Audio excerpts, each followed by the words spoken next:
आज हम लोग शुरू कर रहे हैं एसएससी की ये बहुत ही इंपॉर्टेंट पॉइंट, ज्योमेट्री। ज्योमेट्री का सबसे बेसिक पार्ट है लाइन और एंगल, इसी पे पूरी ज्योमेट्री बेस्ड है। तो इस वीडियो में हम लोग लाइन और एंगल के बेसिक पॉइंट को समझेंगे और उस पर बेस्ड काफ़ी सारे क्वेश्चन देखेंगे, ताकि एंगल से और लाइन से रिलेटेड कोई भी कॉन्सेप्ट हम लोग का छूट ना जाए, क्योंकि ज्योमेट्री का सबसे बेसिक पार्ट है लाइन और एंगल, और इसको मजबूत करना काफ़ी जरूरी है। तो चलिए हम लोग शुरू करते हैं। तो सबसे पहला है line. Through a point infinite line can be draw. इसका मतलब है एक पॉइंट से, इस एक पॉइंट से इनफाइनाइट नंबर ऑफ लाइन, ये एक लाइन, ये एक लाइन, ये एक लाइन, ये एक लाइन, ये एक लाइन, ये एक line, infinite number of line draw की जा सकती है, खींची जा सकती है। Through two point only one line can be drawn. इसका मतलब है अगर ये दो पॉइंट दिया हुआ है तो इससे गुजरती हुई सिर्फ और सिर्फ एक ही लाइन खींची जा सकती है। अगर ये दो पॉइंट है तो इस दो पॉइंट से सिर्फ और सिर्फ एक लाइन ए बी सिर्फ और सिर्फ यही दो एक लाइन खींची जा सकती है। आप लोग खुद देखिए, क्या इस दो पॉइंट से कोई और लाइन पॉसिबल है क्या जो इन दो बिंदुओं से गुजरती हो? बिल्कुल नहीं पॉसिबल है। इसीलिए दो पॉइंट से सिर्फ और सिर्फ एक ही लाइन खींची जा सकती है। अगला है types of line. Types of line में दो तरह की लाइनें होती है। पहली लाइन जो कि एक दूसरे को इंटरसेक्ट करती है, ये लाइन, ये एक दूसरे को इंटरसेक्ट कर रही है। और दूसरी लाइन है parallel line, non intersecting line. Non intersecting line को ही पैरेलल लाइन कहा जाता है। अगला है angle. An angle is form when two ray is originating from same end point. मतलब एक ही एंड पॉइंट से जब दो रे निकलती है तो उन दो रे से एक एंगल का फॉर्मेशन होता है। द पाथ ऑफ रे form arm of an angle. तो इसको समझते हैं। अगर ये दो रे हैं, एक रे 1 रे 2, और इनका एक कॉमन एंड पॉइंट है जिसको हम लोग वर्टेक्स बोलते हैं। Common and point he vertex कहलाता है। तो ये रे 1 और रे 2 एक एंगल का फॉर्मेशन करेगा जिसको बोलेंगे थीटा। तो थीटा एंगल का फॉर्मेशन रे 1 और रे 2 से हुआ है। और इन्होंने जिस पाथ को फॉलो किया, इनका पाथ क्या है? ये इस पाथ को फॉलो किया है रे 1 ने, और रे 2 ने इस पाथ को फॉलो किया है। तो ये पाथ जो है इस एंगल का आर्म का फॉर्मेशन करेगी। आर्म मतलब भुजा। तो किसी भी एंगल में अगर ये एंगल है तो इसमें ये एक कॉमन एंड पॉइंट होगा जिसे हम लोग वर्टेक्स कहते हैं। वर्टेक्स मतलब शीर्ष, और ये होता है आर्म। आर्म मतलब भुजा, और ये एक एंगल का फॉर्मेशन होता है। तो एक कॉमन एंड पॉइंट से जब रे निकलती है, कम से कम दो रे, तब एक एंगल का फॉर्मेशन होगा, और इस रे का जो पाथ है वो इसकी भुजा का फॉर्मेशन करेगी। यहां तक बात क्लियर है। अब देखते हैं types of angle. Types of angle में पहला है एक्यूट एंगल, दूसरा है राइट एंगल, तीसरा है ऑब्ट्यूज एंगल, चौथा है स्ट्रेट एंगल, और पांचवा है रिफ्लेक्स एंगल। तो चलिए बारी बारी से इनको देख लेते हैं। सबसे पहला है एक्यूट एंगल। अगर ये एक एंगल फॉर्म हो रहा है और इस एंगल का वैल्यू 0 डिग्री से अधिक और 90 डिग्री से कम है तो ये एंगल न्यून कोण कहलाएगा। 0 डिग्री किसको बोलेंगे? अगर ये एक रे है और ये एक रे है, दोनों एक ही एंड पॉइंट से निकल रहे हैं और दोनों एक दूसरे के ऊपर लाई कर रहे हैं, तो ये एंगल कहलाएगा 0 डिग्री। लेकिन अगर एक एंगल इस डायरेक्शन में निकले और एक एंगल इस डायरेक्शन में निकले तो ये होता है अपोजिट एंगल, मतलब 180 डिग्री एंगल। अगर सेम डायरेक्शन में जाए तो 0 डिग्री, यहाँ से यहाँ ये दोनों एक ही डायरेक्शन में जा रही है, तो इसलिए ये 0 डिग्री एंगल कहलाएगा। तो ये अगर ये एंगल थीटा 0 डिग्री से बड़ा और 90 डिग्री से छोटा हो तो ये कहलाएगा एक्यूट एंगल, न्यून कोण। अगला है राइट एंगल, समकोण। जब दो लाइन एक दूसरे के ऊपर लंबवत होती है, लंबवत मतलब जब उन दोनों के बीच का एंगल 90 डिग्री होता है तो वो एंगल समकोण कहलाता है। यहाँ पे थीटा 90 डिग्री, तो ये समकोण कहलाएगा। अगला है ऑब्ट्यूज एंगल, मतलब अधिक कोण। तो अधिक कोण जब जब इस थीटा का मान, जब इस एंगल का मान 90 डिग्री से अधिक हो और 180 डिग्री से कम हो तो इसे कहते हैं अधिक कोण। स्ट्रेट एंगल, जब दो रेज अपोजिट डायरेक्शन में निकले, अगर ये यहाँ से एक एंड पॉइंट है और ये इस एक रे इस डायरेक्शन में निकल रही है और एक रे इस डायरेक्शन में निकल रही है, तो इनके द्वारा जो एंगल फॉर्म होगा वो ये एंगल फॉर्म होगा। ये कॉमन एंगल ये है, कॉमन वर्टेक्स ये है। इसको ऐसा समझते हैं, अगर ये रेज एक ये है और दूसरा रेज ये है, रे 1 और रे 2, तो इन वर्टेक्स दोनों का कॉमन है, और ये जो एंगल फॉर्म हुआ ये एंगल कहलाया स्ट्रेट एंगल। इसका वैल्यू कितना होगा? इसका वैल्यू होगा 180 डिग्री। तो स्ट्रेट एंगल का वैल्यू कितना होता है 180 डिग्री, इसे याद रखना है, स्ट्रेट एंगल 180 डिग्री। अब अगला देखते हैं रिफ्लेक्स एंगल। रिफ्लेक्स एंगल, जब ये एंगल का ये एंगल जो है, इस एंगल को कहते हैं रिफ्लेक्स। जब एक ही कॉमन पॉइंट से एक रे इस तरफ निकले और एक रे इस तरफ निकले, तो जब एंगल को आउटवर्ड डायरेक्शन से जब मापा जाता है, ये क्या है, ये आउटवर्ड है। जब अगर इनवर्ड करेंगे तो ये क्या हो जाएगा, न्यून कोण, और ये आउटवर्ड डायरेक्शन में जा रहा है। इस आउटवर्ड डायरेक्शन की तरफ से अगर हम लोग मेजरमेंट करेंगे, ये कहलाएगा रिफ्लेक्स एंगल। इसका वैल्यू जो है 180 डिग्री से अधिक लेकिन 360 डिग्री से कम होता है। अगला है कॉम्प्लीमेंट्री एंगल, मतलब कोटिपूरक कोण। जब दो एंगल का जोड़ 90 डिग्री हो तो उसे कहते हैं कोटिपूरक एंगल। इसका मतलब क्या है, अगर एक एंगल x है और दूसरा एंगल y है, और अगर इन दोनों एंगल का सम 90 डिग्री हो तो इन्हें कहते हैं कोटिपूरक कोण या कॉम्प्लीमेंट्री। कॉम्प्लीमेंट्री कोटिपूरक, कॉम्प्लीमेंट्री कोटिपूरक, कॉम्प्लीमेंट्री कोटिपूरक। अगला है सप्लीमेंट्री, मतलब संपूरक कोण। जब दो एंगल का सम 180 डिग्री हो तो उसे कहते हैं सप्लीमेंट्री एंगल। मतलब अगर एक एंगल x है और दूसरा एंगल y है, और अगर इन दोनों का सम 180 डिग्री हो तो इन्हें कहते हैं सप्लीमेंट्री एंगल, मतलब संपूरक कोण। तो संपूरक कोण x प्लस वाई 180 डिग्री, कोटिपूरक कोण x प्लस वाई 90 डिग्री। अगर कोई एंगल थीटा है, इसका अगर हमसे पूछा जाए कि बताइए इसका कोटिपूरक कोण क्या होगा, तो इसका कोटिपूरक कोण क्या होगा, 90 डिग्री माइनस थीटा, ये क्या होगा इसका कोटिपूरक कोण। अगर हम लोग इस दोनों एंगल को जोड़े 90 degree minus theta plus theta, इसको तो क्या आएगा 90 डिग्री। तो कॉम्प्लीमेंट्री एंगल क्या होता है, दो एंगल का सम जब 90 डिग्री हो उसे कहते हैं कॉम्प्लीमेंट्री एंगल। अगर एक एंगल थीटा है तो इसका कॉम्प्लीमेंट्री एंगल होगा 90 डिग्री माइनस थीटा। इसी तरह अगर सप्लीमेंट्री एंगल पूछा जाए, एक एंगल अगर थीटा है, इसका सप्लीमेंट्री एंगल होगा 180 डिग्री माइनस थीटा। अगर इन दोनों को अगर जोड़ दिया जाए, theta plus 180 degree minus theta, तो ये थीटा कैंसिल, ये कितना होगा 180 डिग्री, मतलब दो एंगल का सम 180 डिग्री, मतलब संपूरक कोण। अब हम लोग देखते हैं एग्जाम्पल्स। एग्जाम्पल्स बहुत जरूरी है, थ्योरी इसमें कम होगा। एग्जाम्पल जितना ज़्यादा हम लोग करेंगे उतना ज़्यादा हम लोग के लिए बेनिफिशियल होगा। तो एग्जाम्पल, जितने भी एग्जाम्पल है, आप लोग वीडियो को पॉज करके पहले खुद से बनाने की कोशिश करिए। जब नहीं बने तब इस वीडियो को देखिए और अपना आंसर को मैच कराइए। तो सबसे पहला क्वेश्चन देखते हैं, 57 डिग्री का कोटिपूरक कोण क्या होगा। 57 डिग्री का कोटिपूरक कोण क्या होगा, मतलब कोटिपूरक मतलब कॉम्प्लीमेंट्री एंगल क्या होगा। तो अभी हम लोगों ने पढ़ा है कि जब दो एंगल का सम 90 डिग्री हो तो उसे कहते हैं कोटिपूरक कोण। एक एंगल 57 डिग्री है, दूसरा एंगल हम लोगों ने मान लिया थीटा। इन दोनों का सम 90 डिग्री होना चाहिए।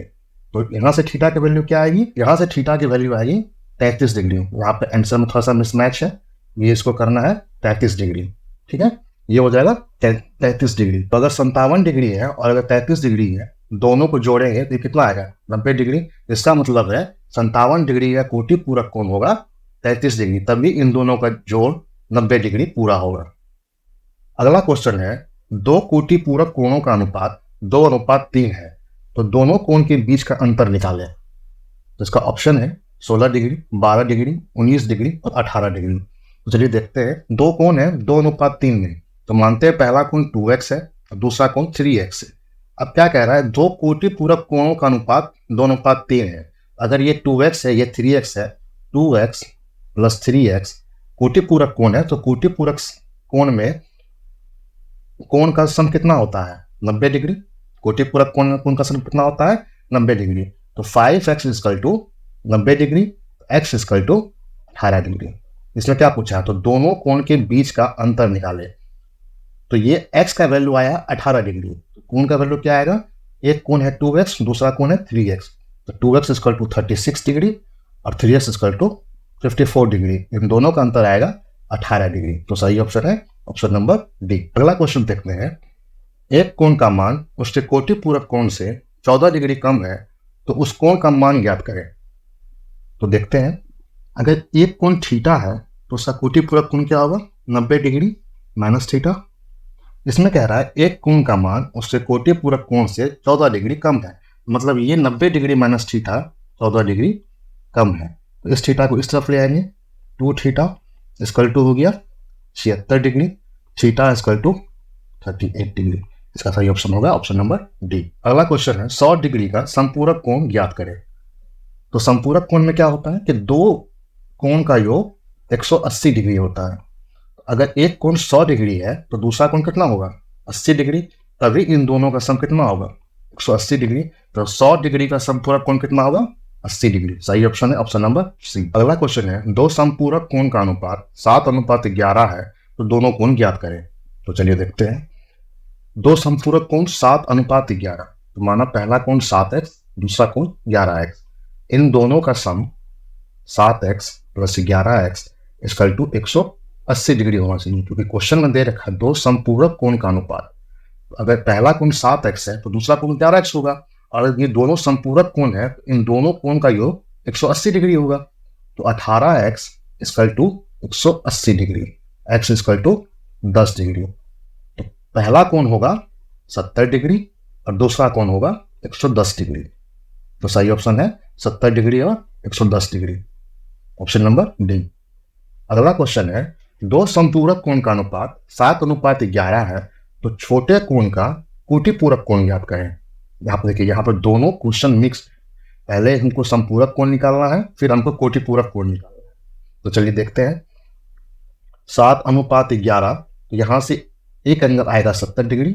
पिछले क्वेश्चन हम लोगों ने सॉल्व कर लिया है 70 डिग्री और 110 डिग्री। तो छोटा कोण क्या है 70 डिग्री। तो 70 डिग्री का कोटिपूरक कोण क्या होगा, तो कोटिपूरक कोण होने के लिए इन दोनों का सम 90 डिग्री होना चाहिए। तो 70 डिग्री + 20 डिग्री, तो इसका 70 डिग्री का कोटिपूरक होगा 20 डिग्री, ऑप्शन नंबर डी। अगला क्वेश्चन है किसी कोण का कोटिपूरक कोण उस कोण के 5 गुने से 30 डिग्री अधिक है तो कोण ज्ञात करें। यहाँ पर दे रखा है कोटिपूरक कोण। अगर एक एंगल थीटा है तो दूसरा एंगल होगा 90 डिग्री माइनस थीटा। तो क्वेश्चन में दे रखा है कोटिपूरक कोण 90 डिग्री माइनस थीटा उस कोण से, वो कोण मतलब थीटा, थीटा के 5 गुने से 30 डिग्री अधिक है। यही दिया हुआ है। क्या दिया हुआ है, कोटिपूरक कोण 90 डिग्री माइनस थीटा उस कोण के थीटा के 5 गुने से 30 डिग्री अधिक है। तो ये क्वेश्चन बना। तो यहाँ से क्या होगा 90 degree minus theta = 5 theta + 30 degree. यहाँ से ये 30 डिग्री इस तरफ आ जाएगा, ये हो जाएगा 60 डिग्री, और ये थीटा इस तरफ आ जाएगा, ये हो जाएगा 6 डिग्री। Theta = 10 degree. तो क्या पूछा हमसे, तो कोण ज्ञात करें, मतलब थीटा के वैल्यू। तो थीटा के वैल्यू आ गई 10 degree, option number D, sorry option number C, 10 degree. अगला है x और y दो संपूरक कोण है।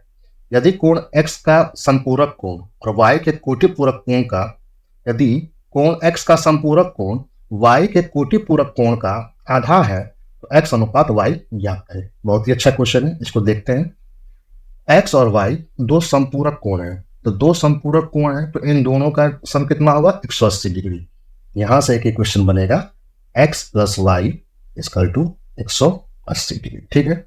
अब क्या दे रखा है x का संपूरक कोण।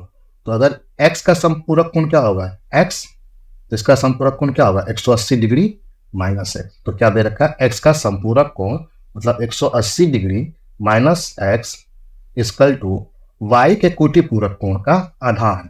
तो y का कोटिपूरक कोण क्या होगा 90 डिग्री माइनस y। ये क्या होगा, ये होगा y का कोटिपूरक कोण। तो 90 डिग्री माइनस y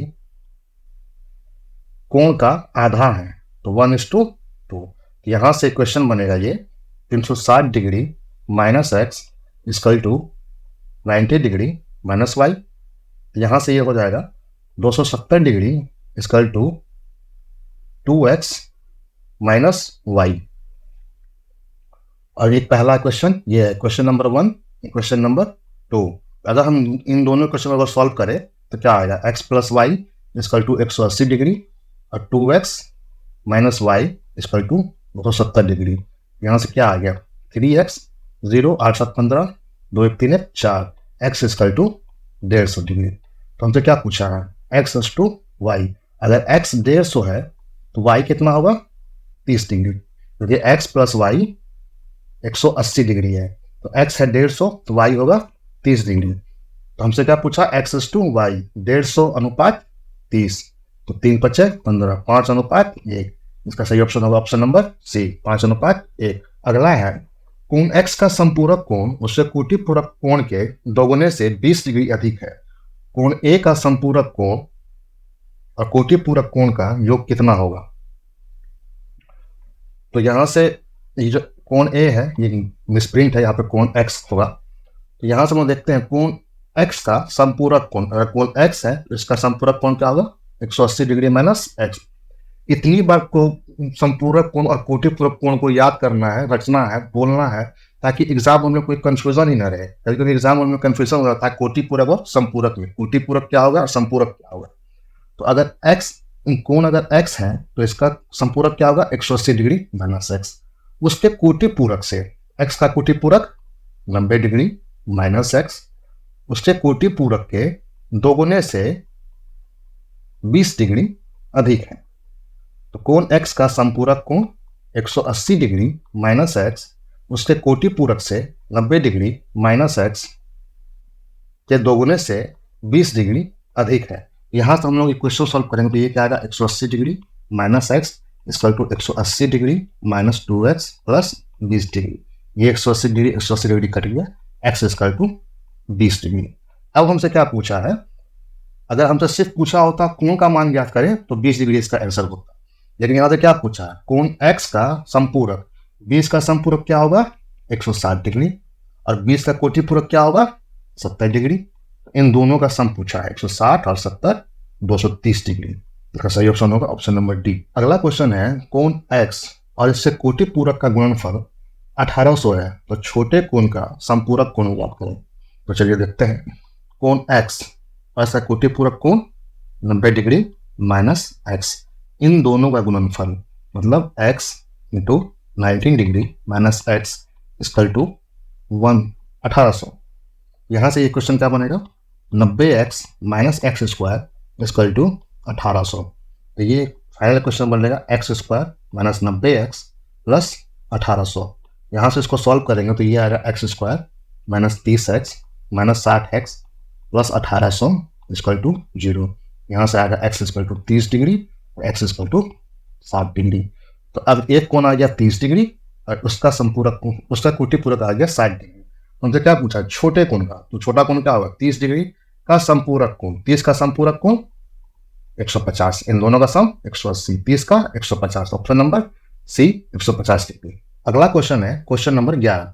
कोण x के संपूरक को जब इसके कोटि पूरक से विभाजित किया जाता है तो शेषफल 3 प्राप्त होता है, तो कोण x ज्ञात करें। तो कोण x का संपूरक कोण 180 डिग्री माइनस x, कोण x का कोटि पूरक कोण 90 डिग्री माइनस x को जब विभाजित किया जाता है तो शेषफल कितना आ रहा है? 3। तो यहाँ से इसका इक्वेशन बनेगा 180 डिग्री माइनस x, इसको इससे मल्टीप्लाई कर देना है, equal to 270 degree minus 3x। तो यहाँ से ये आ जाएगा 90 degree equal to 2x, x equal to 45 degree. तो हमसे क्या पूछा है? x की वैल्यू पूछा है, x इक्वल टू कितना आ गया? 45 डिग्री। सही ऑप्शन है ऑप्शन नंबर बी 45 डिग्री। अगला क्वेश्चन है 3 कोण समानांतर श्रेणी में है जिनमें समान अंतर 10 का है। सबसे छोटे कोण का कोटि पूरक कोण का दुगना दूसरे कोण के संपूरक कोण के बराबर है, तो तीसरा कोण ज्ञात करें। तो 3 कोण क्या है? x plus 10, x plus 20। क्योंकि इसमें समान अंतर कितने का है? 10 का है। पहला पद अगर x होगा तो दूसरा पद x प्लस 10 होगा, तीसरा पद x प्लस 20 होगा। तो सबसे छोटे कोण का कोटि पूरक कोण, x का कोटि पूरक कोण 90 डिग्री माइनस x, और दूसरे कोण का संपूरक, इसका संपूरक क्या होगा? 180 डिग्री माइनस x प्लस 10। तो पहले कोण के कोटि पूरक 90 डिग्री माइनस x का दुगना दूसरे कोण के संपूरक कोण के बराबर है। तो 180 डिग्री माइनस x माइनस 10, तो यहां से क्या आ गया? 170 degree minus x equal to 180 degree minus 2x। यहां से ये 170 डिग्री इस तरफ आ जाएगा और 2x इस तरफ आ जाएगा। 10 degree equal to x, x का वैल्यू कितना आ गया? 10 डिग्री। तो पहला कोण क्या होगा? 10 डिग्री, दूसरा कोण क्या होगा? 20 डिग्री, तीसरा कोण क्या होगा? 30 डिग्री। इसका सही ऑप्शन है ऑप्शन नंबर ए 30 डिग्री। अगला क्वेश्चन है कोण x का संपूरक इसके कोटि पूरक के दोगुने से 40 डिग्री अधिक है तो यह कोण कैसा होगा? ऑप्शन है समकोण, न्यून कोण, अधिक कोण, प्रतिवर्ती कोण। समकोण क्या होगा? 90 डिग्री, न्यूनतम 90 डिग्री से कम, अधिक कोण 90 डिग्री से ज्यादा, प्रतिवर्ती कोण 180 डिग्री से ज्यादा लेकिन 360 डिग्री से कम। तो चलिए देखते हैं, सॉल्व करते हैं इसको। कोण x का समपूरक 180 डिग्री माइनस x, इसके कोटि पूरक, इसका कोटि पूरक क्या होगा? x का 90 डिग्री माइनस x, कोटि पूरक कोटि पूरक दो एंगल का सम 90 डिग्री, समपूरक दो एंगल का सम 180 डिग्री। अब क्या दे रखा है? इसके कोटि पूरक के दोगुने से 40 डिग्री अधिक है। x का समपूरक 180 degree minus x equal to 19 degree minus x, ये दोगुने से 40 डिग्री अधिक है। कोण x का समपूरक 180 डिग्री माइनस x, इससे कोटि पूरक से 90 डिग्री माइनस x, ये दोगुने से 40 डिग्री अधिक है तो यह कोण कैसा होगा? यहाँ से ये आएगा 180 degree minus x equal to 180 degree minus 2x plus 40 degree. तो ये 180 डिग्री कट गया, ये 2x इस तरफ आएगा, ये आ जाएगा x equal to 40 degree. x का मान कितना आ गया? 40 डिग्री। 40 डिग्री 0 डिग्री से बड़ा, 90 डिग्री से छोटा, तो मतलब न्यून कोण। का सही आंसर क्या होगा? ऑप्शन नंबर बी, न्यून कोण। अगला क्वेश्चन है कोण x और y समपूरक कोण है तब दोनों कोण न्यून कोण होंगे, दोनों समकोण होंगे, एक न्यून कोण एक अधिक कोण होगा, ज्ञात नहीं किया जा सकता। चलिए देखते हैं। x और y समपूरक है मतलब x plus y equal to 180 degree. तो यहां से दो अननोन है और एक इक्वेशन है, तो हम लोग अलजेब्रा से ये समझ सकते हैं जितना अननोन होता है उतने ही इक्वेशन होने चाहिए, तभी जाके हर एक का वैल्यू निकलेगा। तो यहाँ से हम x और y का पर्टिकुलर वैल्यू नहीं निकाल सकते। हो सकता है कि ये भी 90 डिग्री हो, ये भी 90 डिग्री हो, तब भी 180 डिग्री हो जाएगा। दोनों कोण समकोण होंगे, ये भी सही है। दोनों न्यून कोण होंगे, तो ऐसा संभव मुझे नहीं लगता कि अगर ये 89 डिग्री हो और ये भी 89 डिग्री हो, ये कभी भी 180 डिग्री नहीं होगा, तो ये तो नहीं हो सकता। दोनों न्यून कोण होंगे, ये गलत है।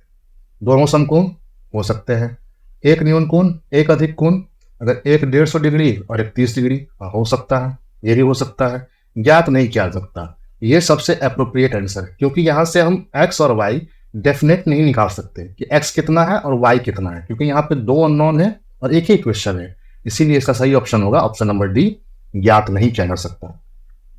ये काफी अच्छा क्वेश्चन है, ये शायद सीडीएस का पूछा हुआ क्वेश्चन है, ये काफी अच्छा क्वेश्चन है, ये कंसेप्चुअल क्वेश्चन है। तो इस वीडियो में हम लोगों ने एंगल से रिलेटेड जो सबसे बेसिक पॉइंट थे उसको देखा। अब अगले वीडियो में हम लोग देखेंगे प्रॉपर्टी, जब दो पैरेलल लाइन को एक ट्रांसवर्स लाइन काटती है तो किस किस तरह के एंगल फॉर्म होते हैं, adjacent angle, vertex angle, vertical opposite angle, ये सब हम लोग अगले वीडियो में देखेंगे लेवल 2 में, और वहां से काफी अच्छे अच्छे क्वेश्चन करेंगे। और लेवल 3 में फिर हम लोग मिक्स्ड क्वेश्चन करेंगे, ताकि सारे एंगल से बेस्ड और लाइन से बेस्ड सारे कॉन्सेप्ट हम लोग क्लियर हो जाए, और आगे ज्योमेट्री में चाहे 2D हो चाहे 3D हो, को आगे समझने में किसी भी तरह की कोई दिक्कत ना हो, क्योंकि लाइन और एंगल ट्रिगोनोमेट्री और ज्योमेट्री का बेस है।